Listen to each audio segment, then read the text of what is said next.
Hey everyone, good evening. Welcome to the Microtech YouTube channel. I have a very special program for us tonight. It'll be short and sweet. We're going to have the evolution of the Stitch, and I have the most amazing, my bro, Sebastijan. Berenji, welcome.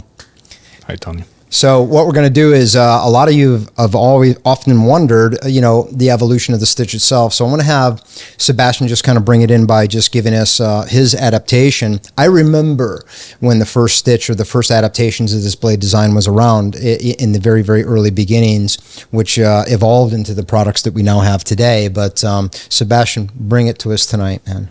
Please. Thank you. Yeah. First of all, I'm very happy to be finally releasing the Ram-Lok it's exciting version of the Stitch, and I'm so happy about it. So I just want to talk a little more about the evolution of it. The Stitch actually came from the fixed blade SB1 that I used to make a custom version of it, and then it went to the production as well. But this is the designs behind the Stitch. So this is actually the fixed blade that get folded into this and became a Stitch. So it's the SB1. SB1 stands for Sebastijan Berenji #1. So it's one of the closest knives to my heart. And yeah, that's how it started. So let's talk about Stitch. The Stitch, this is the Stitch Auto. That was the first It's the first production adaptation for Microtech, yeah. Yeah. So, this was really good, and it served really well for how many years now? God, it's been, you'd think I would know this information off the top of my head, but it's been in the, it's been in our arsenal, our lineup for quite a few years, and it's been extremely popular. No doubt, beyond a shadow of a doubt, it's been one of the more robust builds that we have. Yeah. We don't get often flamboyant on the finishes, with the exception of doing some camo, but everything that we put into that knife is as sturdy as we possibly can. And it's also about that, I'm really happy that you usually, whenever it is, I actually have a lot of input in those. Absolutely, 100%. So, you always ask me, I remember that, I can actually choose what I want, and I'm not afraid to speak my mind. So a lot of times I say, no, I don't like that. And Tony, you always follow it, and I appreciate you for that. Yeah, I do. Well, it's your DNA, man. I mean, it's Microtech doing the articulation, but we wanted it to be a reflection of who you are and a reflection of your design. And like I said, it still is, a top contender in our lineup. For hard use, it's as good as it gets. I'm very happy to hear that. We're very happy with that. So this is the new yes. Ram-Lok manual Stitch. This is a prototype, so there might be slight changes to it, right? That's right. But for now, this is exactly what it's gonna look. What the change is gonna be, we already talking about. We planning to have the ambidextrous pocket clip. That's right? correct. Yeah, that's right. We're gonna stick with the same blade steel, M390. MK. It worked really well over the years, yes. and I still think there's not many steel that can beat this. There's a lot of fads and a lot of wannabes, but I'm telling you, the M390 is a top contender. For this manual Stitch, the difference is a little bit so we're gonna have the alloy aluminum, right? Yeah, because we have so many customers that have enjoyed this piece over the course of the years. We want to build it in the same, basically in the same, guidelines as we set your Stitch Auto. So yes, it's going to be with the M390, MK, titanium back straps, all hardened components, and then of course the aircraft alloy with the Type 3 hard coat anodize. I mean, that's been a favorite of a lot of users globally. So we want to follow that same suit. But in this particular build, because the mechanism allows us to use, some different materials like the G10 or maybe carbon fiber type. It doesn't matter. The mechanism, the way that it's housed, allows us to use different chassis materials and be a little bit more flexible. But yeah, absolutely. I mean, that is really amazing, and I'm really happy about that, because we talked before, and I wanted something sturdy. I know that the auto lock is extremely sturdy. I know that it's close as it comes. I always carry a fixed blade. Fixed blade is very important to me. I like to have a tool that is almost as perfect as it can get. When it comes to folders are a little, in certain points it can be insecure. They can fold, right? That's the nature. Anything with a folding fulcroom can fold. But with the lock, like the auto lock, and now with this new Ram-Lok that I'm really excited about, it's really amazing.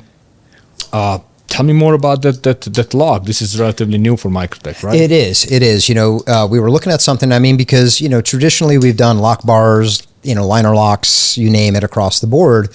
We've even done some button locks very, very early on. We wanted to do something that was a little bit more considered to be robust. That would be a little bit more ambidextrous, user friendly.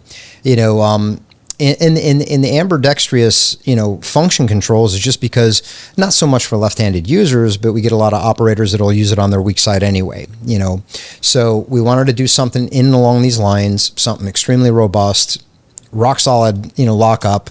And, I get it. A lot of people have mentioned that I love it. There's some similarities to the Axis lock, which was pioneered over the years, but we didn't want to follow the same suit. We didn't want to use the same dual springs. We wanted to use something totally different.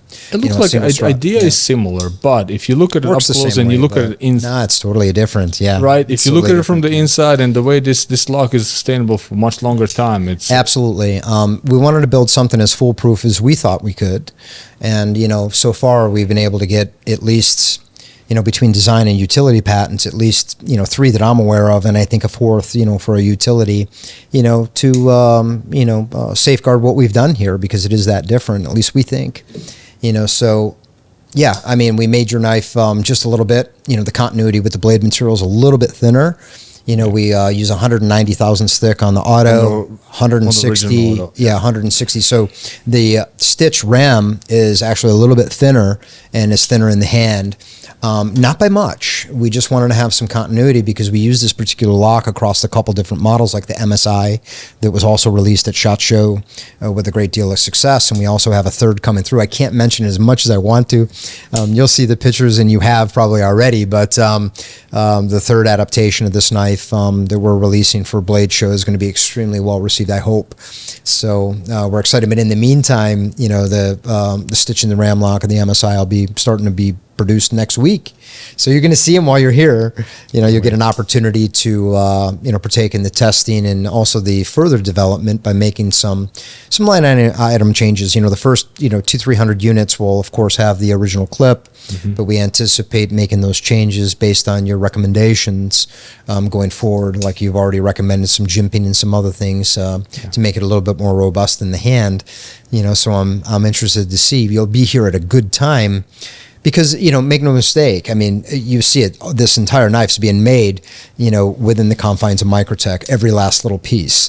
With the exception of the compression spring, which is made in North Carolina also, everything is made by us internally. In-house. Yeah, so it gives us that flexibility to make some changes on the fly, as long as it's not too radical.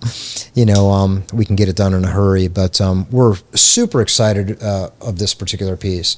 Every bit about it, the guys did a really, really great job. The new bearing system, everything is new to us. The race plates, everything in here, they're hardened, hardened material from Bowler. Everything about it is built on the same premise as your automatic. Premium material made in America. 100%. Yeah, 100%. Designed really by excited. this, schmuck over here. No schmuck. I'm very proud excited. and very happy about this knife. It puts a smile on my face.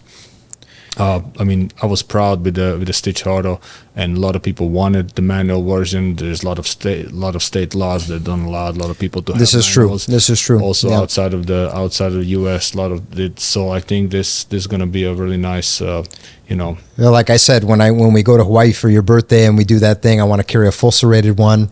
Probably don't laugh, but it's going to be a blaze orange. It's going to go in my trunks when I swim. Yeah, I want to swim with the sharks with one of those knives. But we'll get an opportunity to put that in the South Pacific and see how it handles the sand and the water and some coconut and some other things. It'll be good. Sure, I think so. Well. Looking forward to it.